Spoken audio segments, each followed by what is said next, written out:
শহীদ ওসমান হাদী হত্যার বিচারের দাবিতে শুক্রবার জুমার নামাজের পর থেকে শাহবাগে অবস্থান নেয় সর্বস্তরের জনতা।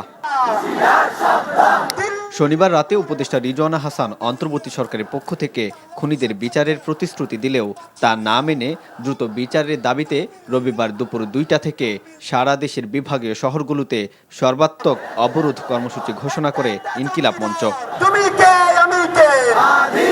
এমন পরিস্থিতিতে শহীদ ওসমান হাদী হত্যার বিচারের সর্বশেষ অগ্রগতি জানাতে সংবাদ সম্মেলন করে ঢাকা মেট্রোপলিটন পুলিশ।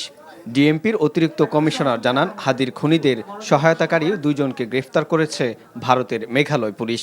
২ জনকে মেঘালয় পুলিশ অ্যারেস্ট করছে, এটা কিন্তু আমাদের ইনফরমাল কমিউনিকেশনের ফলশ্রুতিতে, এবং আমরা এই তদন্তের এই যে রুট দিয়ে গেছে, কে তারে পার করলো, এই তথ্যগুলো যখন তাদের সাথে শেয়ার করছি, তারাও এটা তদন্ত করে দেখছে।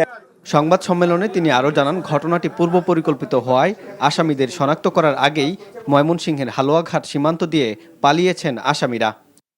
ফয়সাল ও আলমগীর ঘটনার পরপরই ঢাকা হতে সিএনজি করে আমিনবাজারে যায়।